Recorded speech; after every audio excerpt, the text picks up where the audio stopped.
Following the arrest of former president of the Philippines, Rodrigo Duterte, several opponents of his crackdown against drug users and dealers have spoke out.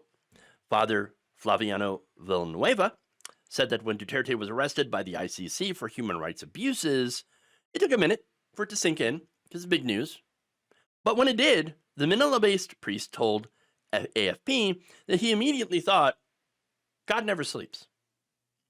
Villanueva has spent years assisting families of those killed in the drug crackdown, which included tens of thousands of victims.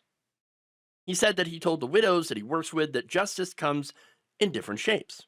Legal justice is an expression of healing, especially in this situation, where Duterte's arrest is a manifestation of him paying for his sins. That said, Villanueva did not put all the blame on Duterte. In fact, he said he was merely the architect. There's also the carpenter, the mason, and the blacksmith. Everyone with blood on their hands must be accountable. Even those who quietly applauded this drug war, he said, need a personal accounting. We can call it a national atonement. Now, we go from member of the clergy to a former senator, Leila de Lima, who was imprisoned for 6 years on drug charges that she claims were trumped up in order to silence her anti-drug war campaign. On Tuesday, she said, I asked myself, is this really it? I still couldn't completely believe the warrant wasn't there or was there already. While de Lima said that she was thrilled that she had been, while she was thrilled that he had been unable to wriggle his way out, her happiness was a bit muted.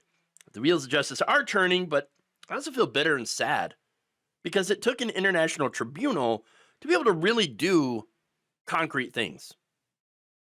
Local authorities, however, now had a chance to make their mark, she said, by targeting their lower level accomplices, especially the gunmen. And so this is a theme that we're seeing, right? Where it's like, yes, they got the guy at the top, but what about everyone else who might have a chance to go to ground? Because he didn't do this alone. And look, a lot of Duterte's drug war involved police, as well as examples of vigilante justice. In fact, she said that they should keep the ball rolling by filing the appropriate charges and prosecuting those people as well.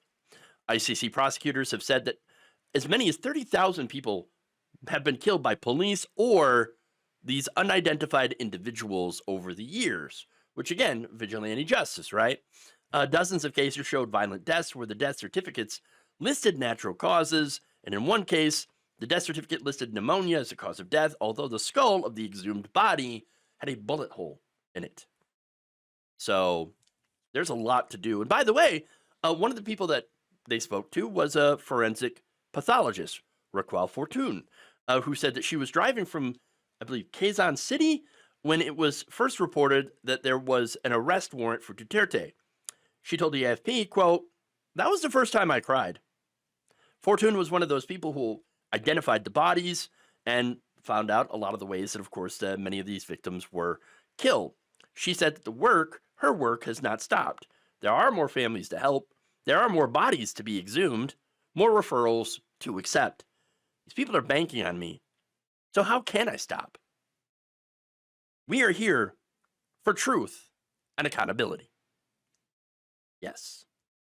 Now, that leads, of course, to former Senator Antonio Trillanes, who said that his office was ecstatic over Duterte's arrest following their 8-year journey of gathering evidence and coordinating with the International Tribunal. His arrest is a strong message to the future leaders. You abuse your power and oppress your people, and worse, kill them, you will be made accountable for your actions. So that said, you've got these people that are speaking out, but remember that Duterte actually ended up having a really high popularity rating, up to about 77% from the people. So they saw crime, and they're like, well, do something about it. We want you to do something about it. And he did, by doing crime himself, using the state to do violence and murder against the undesirables. Okay? Now, I happen to believe that murder is generally wrong. And I know that the Philippines happens to be a majority Christian country, when 86% of the population identifies as a Roman Catholic. So, what does it say in the Bible? Thou shalt not kill, right? Well, the thing is, Duterte ordered that people be killed. So, I mean, if you're a religious person, you should have a problem with this. Now, Trelanes, who once told the AFP that Duterte had the mindset of a hitman, said the public should not feel pity for a, quote, old and sickly man in custody. Instead, Trelanes said, remember Duterte when he was ruling like a king and ending people's lives on a whim. This is just a first step in the long journey in the pursuit of justice. But it's a big step just the same, and we're going to keep our feet on the ground until the end. Look, I hope the families of the victims are able to find justice.